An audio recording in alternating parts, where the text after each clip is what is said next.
Tara't samahan niyo akong silipin ang AR2 Monarch Butterfly.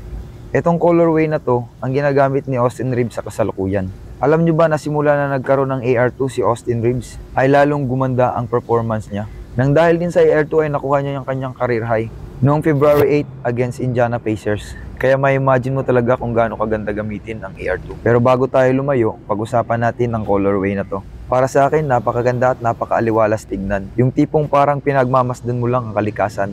Sa tuwing tinitignan ko ito, para akong bata na namamangha habang pinapanood ang paru-paro na lumilipad. Kaya alam mo talaga na nagustuhan ko ang AR Monarch Butterfly. At hindi lang sa looks, kundi kung gaano rin ito kakomportable. Makikita mo pa lang sa solpad niya, nakaka-relax na sa paa. Ikaw ba, kung bibigyan ka ng pagkakataon, gugustuhin mo rin bang magkaroon ng AR2 Monarch Butterfly?